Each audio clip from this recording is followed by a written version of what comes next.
Happy Thanksgiving Day, everybody.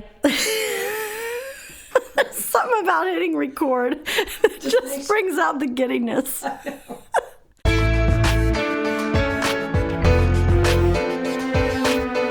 Welcome to the Brand New Me podcast. I'm Frances. And I'm Pam.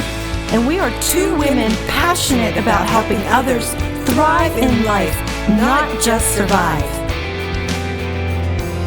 In each episode, we're going to find creative ways to offer hope for your future through our own life experiences. So join us every week as we learn together that we really can be a brand new me.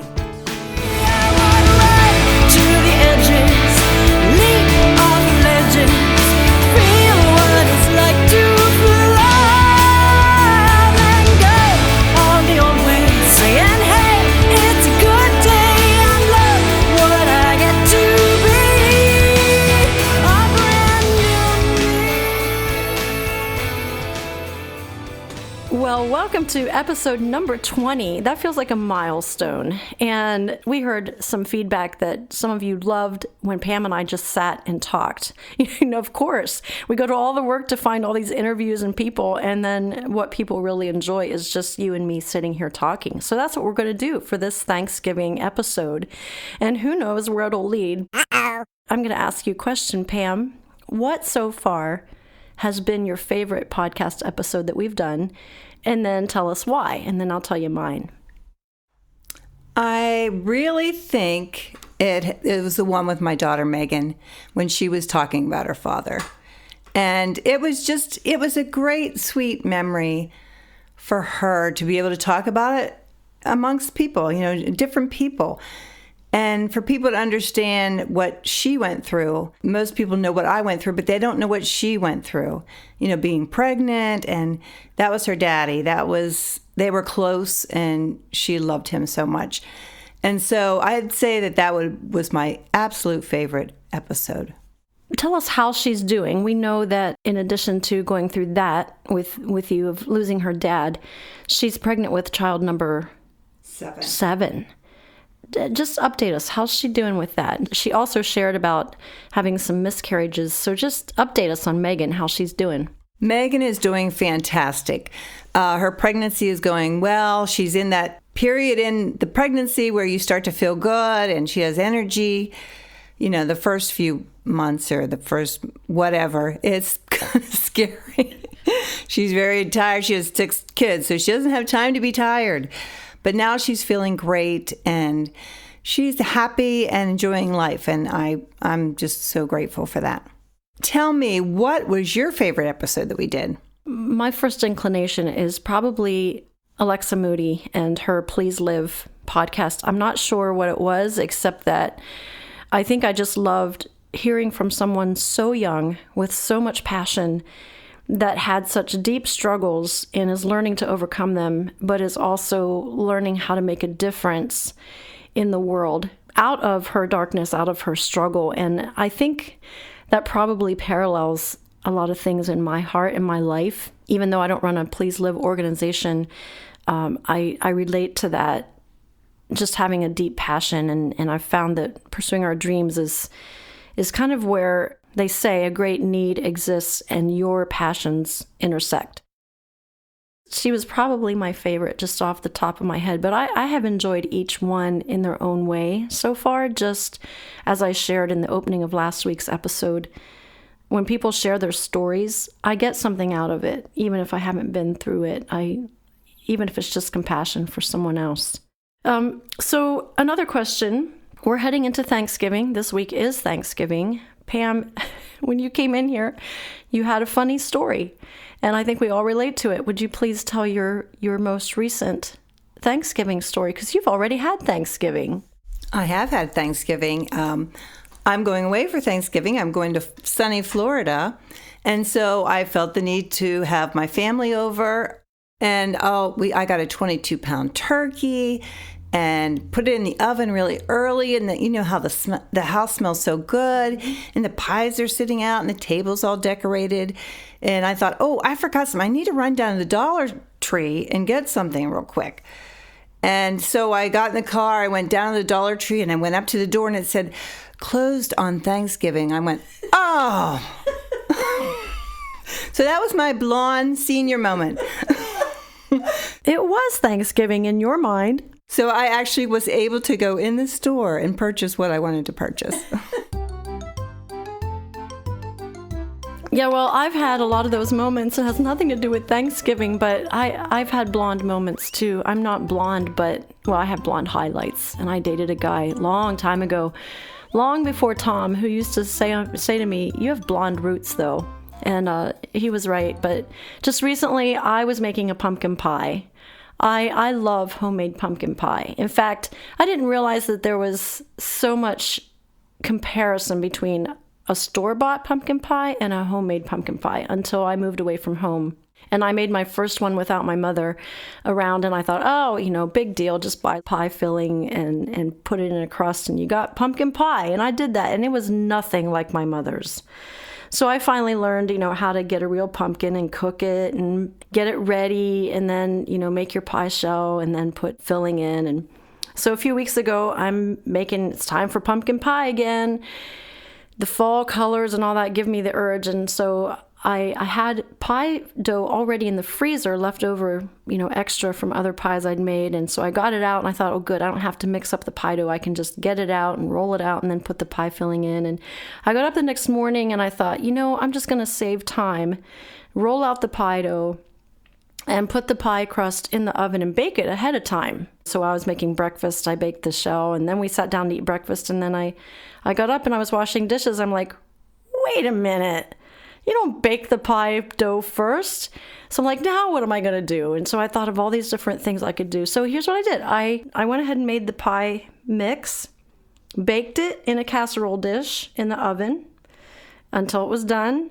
And then I just took it once it cooled and dumped it into the pie crust, and it actually made a really thick, full pumpkin pie. My husband said I wouldn't have known a difference. So I think I've discovered a new way to make pumpkin pie. And so, will you be doing that again? When? Whenever you forget to bake the crust. Oh. Or no, whenever you... What do you mean? Why do it again? Let's start that over. Okay, will you be making your pumpkin pies like that again, Frances? I might, yeah. Maybe next year when I make a pumpkin pie. I only make one pumpkin pie a year. We kind of have one, and then that's our fill for the year.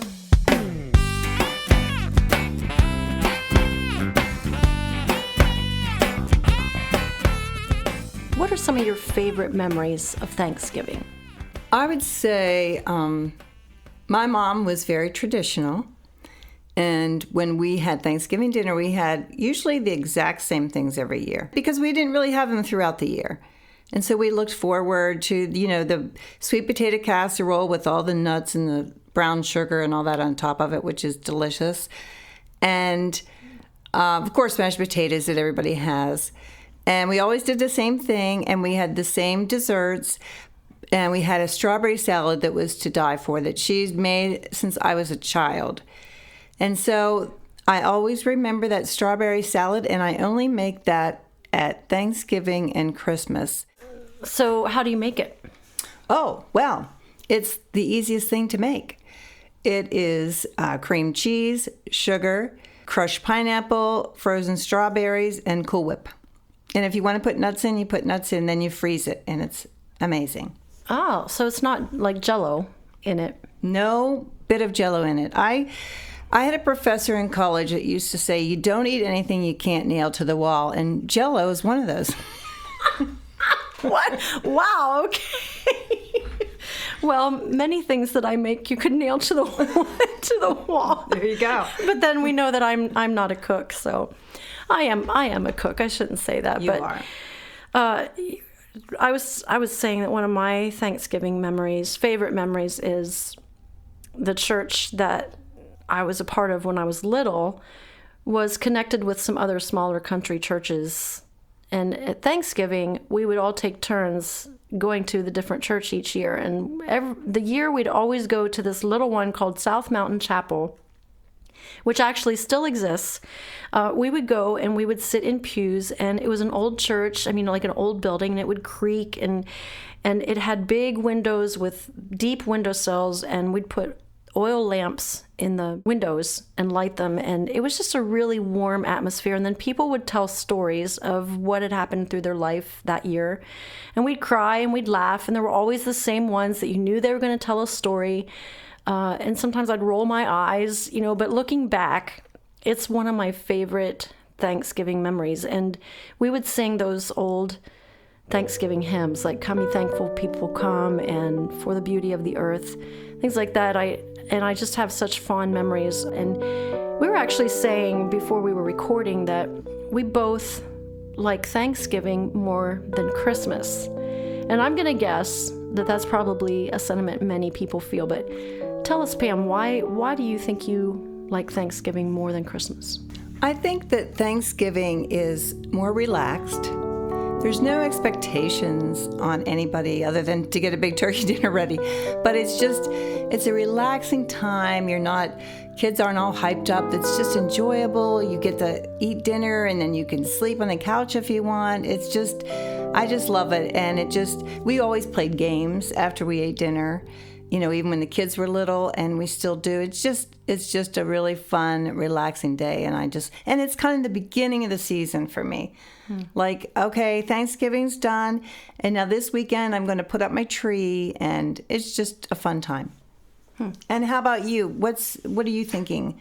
Well, I was thinking about it this morning, how I noticed that there's just no pressure attached to Thanksgiving like there is Christmas, and it seems like it's still not even commercialized like even Halloween is or Christmas. Thanksgiving just slides in between there. It is getting kind of covered over with Black Friday and Cyber Monday and all that stuff, but really at the heart of it, I think like you said, it's more about just food and family.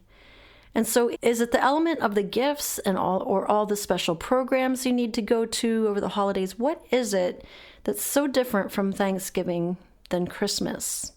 And I don't know that I've figured it out yet. I think the anticipation of Christmas comes, and when you know that Christmas Day, and let's say Christmas night, okay, the gifts are unwrapped, everything's done, it's kind of a big letdown. So you know that winter's coming, and I know you love snow, but not everybody does. Right. And so winter's coming, and it might be a long winter, and so Christmas kind of is the beginning of that. For me, that's what I think. That's interesting. I hadn't thought of it that way. And okay, so to be fair, one of the reasons I love snow is because it takes the winter blues away for me, as it can be barren and drab outside, but when the snow falls and covers the trees and the roads and the dead grass, I just think it's beautiful. And since I've been little, I've loved snow. Do you remember the song Snow, Snow, Snow? No. It's from White Christmas. Oh, okay. Well, I've only seen White Christmas, I don't know, once or twice. I've only seen it 400 times. Well, in our family, we didn't watch much TV or movies when I was growing up. So I'm kind of still catching up on all those old classics. Well, you're going to have to come over to my house around Christmas time and watch White Christmas with me. And I know all the words. I probably know most of the dialogue and all the words to the songs, so It will be fun. All right, sounds like fun. So hey, let's sing. We'll just pull the mic over here near the piano and see if it'll pick us up. For the beauty of the earth, for the glory of the skies, for the love which from our birth over and around us lies. Lord of all, to thee we raise this our hymn of grateful praise. For the beauty of each hour of the day and of the night, hill and vale and tree and flower, sun and moon and stars of light, Lord of all, to thee we raise.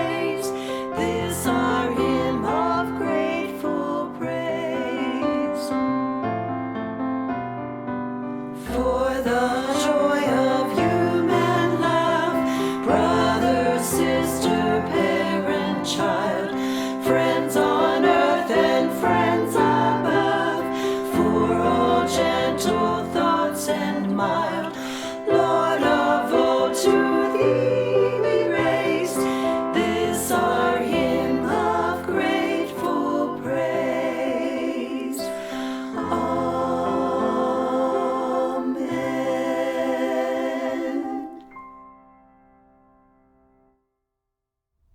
I was watching the movie The Shack.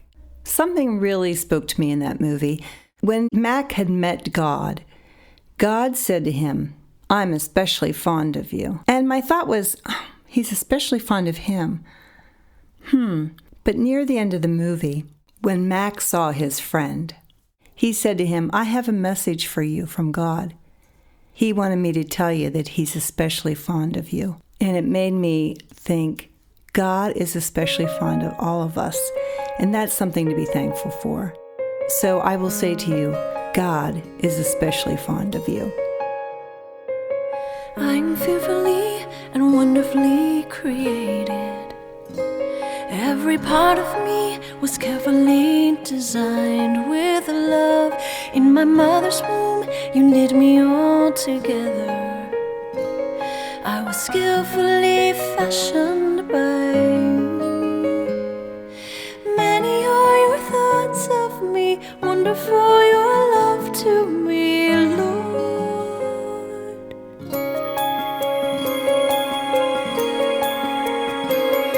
I'm fearfully and wonderfully created. From what you see to who I really am inside. And no matter where I think I might try going, you're already there waiting for me. Many are your thoughts of me, wonderful your love to me, Lord.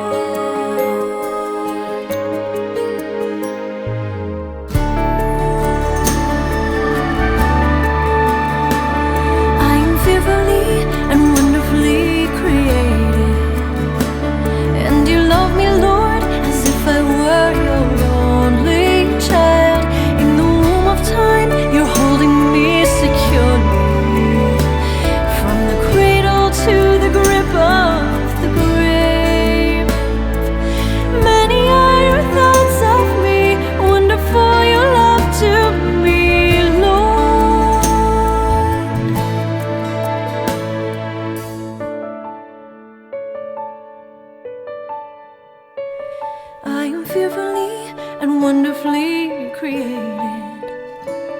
You know everything there ever is to know of me. Like an open book, you read across the pages. Won't you finish what you started in me?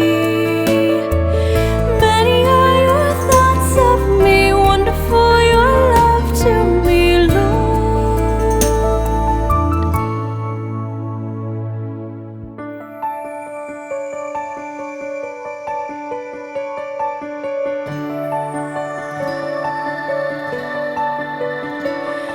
I am fearfully and wonderfully created.